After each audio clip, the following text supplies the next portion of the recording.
Every single year in the NHL, there's a ton of surprises, whether it's a team that we all think is going to be good that winds up being bad, or a team we all think is going to be bad that winds up being good, and then of course there's the surprising players, and that's what I want to talk about in this video. Now of course surprising can mean multiple different things. You can be surprising in a good way or surprising in a bad way, but in this video we're only going to be focusing on the players that are surprising in a good way because I'm going to do the most disappointing players in a future video. I'm going to go over 8 players today, but as always, I want to know what you guys think, so if there's any players that have been surprising to you, in a good way of course, that I don't mention in this video, then be sure to leave those players down below in the comments. So with all that being said, let's go ahead and get started. The first player that I want to talk about is Erik Karlsson of the San Jose Sharks. Now, some of you may disagree with this in the sense that it's surprising just due to the fact that Erik Karlsson is one of the best defensemen of this generation. He's won Norris trophies. However, the reason that this is surprising to me is just because of the gap in between his elite #1 defenseman Norris caliber play that we saw in Ottawa to what we're seeing from Erik Karlsson now. Obviously, after the trade to the San Jose Sharks, he was never really able to truly find his game in San Jose, and a lot of that had to do with injuries, but also I think it was fair to assume that maybe his game was just starting to decline a little bit. I mean, he is 32 years old, but based on what we've seen so far this season, I think it's safe to assume Erik Karlsson was not on the decline. He was just never truly 100% healthy. So far this season, in 14 games, Erik Karlsson is already up to 10 goals, which matches his goal total of all of last season, and has 19 total points, which, as you would assume, is the most of any defenseman in the NHL so far this season. It's just such a glaring difference looking at his numbers from last year to this year. If the season ended today, Erik Karlsson would easily be my Norris Trophy pick. He is absolutely carrying the San Jose Sharks, and obviously they're still not in a great position. They haven't won too many games, but just imagine where they'd be without Karlsson. It's truly awesome to see Erik Karlsson back doing these kinds of things, because me personally, I didn't think he would ever get back to playing at such an elite level, get back to being a Norris caliber defenseman, but here we are, and I think the NHL is a better place when he's playing like this. Moving along now to the next surprising player, Andrei Kuzmenko of the Vancouver Canucks. Now, if you're somebody who's a KHL enthusiast or somebody who follows that league religiously, then maybe his start to the season wouldn't be as surprising to you because he put up some big numbers over there last season, but for me, I don't follow the KHL, and I'm always pretty skeptical about players that come over and sign to the NHL from the KHL or just from Europe in general, guys that are in their mid to late 20s who don't really have any experience at all playing in North America. You really just never know how those signings are going to wind up. Could the player be the next Artemi Panarin, or could it just be another Vadim Shipachev situation? But the early returns on Kuzmenko are really good. He's got 11 points in 14 games. That's good for 5th on the Vancouver Canucks in scoring. Watching him play, you can tell he has really high hockey IQ. This isn't a player, although he is skilled, he doesn't just rely on his skill to put himself in a position to produce, and I think players like that, they're going to play well no matter if it's on a big ice surface or on a smaller ice surface like here in North America. So I definitely think Canucks fans have to be pretty happy with how Kuzmenko has played so far since coming over from the KHL, and the Canucks too. I mean, getting top 6 production from a guy on a contract worth $950K, I think he's getting paid this year. That's some really good value. The next surprising player is the first of 2 goaltenders we're going to talk about in this video, Logan Thompson of the Vegas Golden Knights. Now, I know that Logan Thompson performed really well last season and put up great numbers, but it was in a really small sample size, and I wasn't confident at all that an undrafted goaltender who had little to no NHL experience prior to last season would be able to put up those kind of numbers again. So it's safe to say that I've been really surprised with his play so far this season, because not only has Logan Thompson been able to replicate and maintain his success from last season, he's kind of blowing those numbers out of the water. So far, he has a record of 7 wins and 2 losses, a 2.12 goals against average, a .930 save percentage, and a 5.73 goals saved above expected. If the season ended today, not only would Logan Thompson be a legit Calder candidate because he is still technically a rookie, I think he would also be a legit Vezina candidate. He really has been that good, and it's pretty crazy to think that the one big question mark surrounding the Vegas Golden Knights heading into this season was their goaltending situation. How would they fare with the loss of Robin Lehner and him likely being out for the entire season? And not only has their goaltending just been good enough for them to stay afloat, their goaltending has actually been a massive reason as to why they are where they are right now, why they've had so much success early on in the season, why they currently have the best record in the league. And it's not just Logan Thompson. Adin Hill is playing fantastic as well. If you were to rank NHL goaltending tandems before the season started, you probably would have had the duo of Logan Thompson and Adin Hill pretty low on that list, but if you were to rank them now, they'd probably be near the top. Who would have thought? Moving along now to the next surprising player, Brandon Montour, defenseman for the Florida Panthers, one of the absolute hottest players in the league right now. Brandon Brandon Montour has always been a solid and reliable top 4 defenseman, but this season he is taking his game to a completely different level, a level we've never seen from him before. With the Aaron Ekblad injury, the Florida Panthers have kind of placed Brandon Montour in the role of being the number 1 defenseman on the team, and not only is Brandon Montour just doing okay in that role, he is thriving. Through the Panthers' first 12 games of the season, Brandon Montour is currently 3rd in the entire NHL in terms of points by defenseman with 15, only behind Rasmus Dahlin and Erik Karlsson, who we already talked about. He's averaging 26.5 minutes of ice time per game, which is insane, almost a 10-minute increase from his average ice time of last season. The only player in the NHL this season averaging more ice time than Brandon Montour is Drew Doughty, and it's only by a couple of seconds. And this level of production by Brandon Montour has been huge for the Florida Panthers. Like I said, with the Aaron Ekblad injury, Brandon Montour is really the guy that's been expected to carry that blue line, and he's done a fantastic job. The next surprising player we have to talk about is Martin Necas of the Carolina Hurricanes, 23-year-old former first-round pick from the 2017 NHL draft. Now, this is a player that I feel like we all kind of knew would take that next step eventually and at some point have a big breakthrough season. He was a guy that was, about a 40-point player through the first 3 full seasons of his career. However, I will definitely say I did not expect Necas to break out to this extent and really explode like this. He is playing like a legit superstar right now. So far through 13 games, Martin Necas is leading the Carolina Hurricanes in points with 17. He's top 10 in the NHL in total points. His ice time is way up from last season, over a 3-minute increase there. He's definitely earned the trust of the Carolina Hurricanes coaching staff. He's playing in a lot more situations, and his confidence right now is just at an all-time high. And when you have Martin Necas playing at this level, factor that in with a guy like Sebastian Aho, Andrei Svechnikov, Seth Jarvis just keeps getting better. It adds a whole other element to this team and makes them that much more dangerous and deep. Now, I don't quite expect Necas to score at this pace all season long. I don't think this is going to be a 100-point player like his current pace says, but I wouldn't be surprised if he cracks 80 points this year based on what I've seen so far. Next up on the surprising players list, we have Dominik Kubalik, a player that I feel like I've already talked about a good bit so far. He was in the video I made a couple of weeks ago going over some players that already look like steals of the offseason, and Kubalik really has not slowed down whatsoever since that video was made. He's actually now the leading scorer on the Red Wings through 13 games. He's got a total of 6 goals and 16 points. His 16 points is already half of his entire total from last season with the Blackhawks. Kubalik is a player who's really benefited from all of the injuries to top-line wingers that the Red Wings have had already this season. I think Kubalik started on opening night on the 4th line and on the 2nd power play unit, but after the likes of Bertuzzi went down early with an injury and Verona stepped away from the team, that opened up 2 huge spots in the top 6. Kubalik got an opportunity to play on the top line with Larkin, and he has taken that opportunity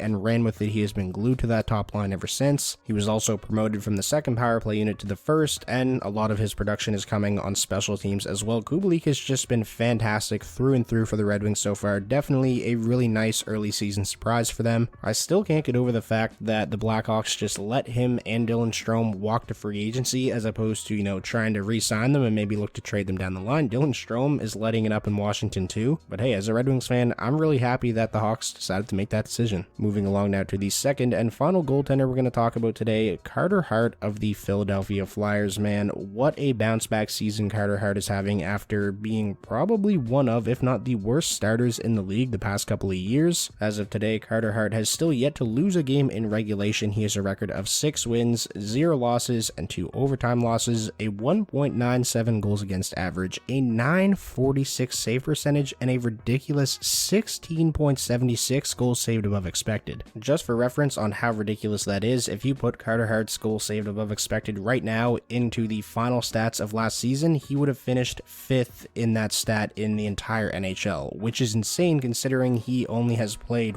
8 games? I feel like this really just goes to show that you gotta be patient with goaltenders, especially young goaltenders like Carter Hart who get, thrown into the NHL when they're 18, 19 years old, just because he had a couple of bad seasons. I already seen a lot of people writing him off, but he is shutting a lot of mouths this season, proving a lot of doubters wrong. I think it was 2 or 3 seasons ago now, heading into whatever year it was, one of my bold predictions was that Carter Hart would win the Vezina Trophy, so I guess I was just a little bit too early, because if the season ended today, I think he easily wins the Vezina. I don't think it's even up for debate that he's been the best goaltender in the league so far. And now for the final player we're going to talk about in today's video, Gabriel Vilardi of the Los Angeles Kings. What a massive breakthrough season he's having. Another guy who was a first-round pick in 2017, like Martin Necas, who we talked about earlier. But I would definitely say that this season Gabriel Vilardi is having is a lot more surprising than than what Martin Necas is doing, because Necas, like I said, he was a guy that was still putting up like 40 points a year. Gabriel Velarde spent the majority of last season playing in the AHL, and for the games that he was up with the Los Angeles Kings last season, his production was not anywhere close to what he's doing this season. He had just 7 points in 25 games. His ice time was about 13.5 minutes. Obviously, the jump in his stats are glaring from last season to this year. He's already up to 15 points in 15 games, point per game player right now. He's getting top 6 minutes. He's gained a lot of trust from the LA Kings coaching staff, and he's on pace to shatter his career highs across the board that he put up as a rookie back in 2020-21. And it's absolutely awesome to see Velarde having this kind of breakout season, because it feels like this is a guy that could just never get his feet under him since being drafted. It seemed like he would gain a little bit of momentum, and then boom, there would be an injury, a big setback. So fingers crossed that that doesn't happen this season, because Gabriel Velarde has really turned into a hell of a player for the Kings. So that is going to wrap up today's video. Those were 8 NHL players that have really surprised me in a good way so far this season. Like I said at the beginning, I'm really interested to hear what you guys have to say, so if there's any players that have been really surprising to you that I didn't cover in this video, please be sure to let me know who those players are down below. And while you're down there, if you could, please be sure to drop a like on the video. That is the best way to show your support, and the best way to let me know that you guys want to see another one of these videos on disappointing players in the next couple of days. And last but not least, if this was your first time checking out the channel and you want more NHL content just like this, be sure to hit that subscribe button, and I'll talk to you all soon.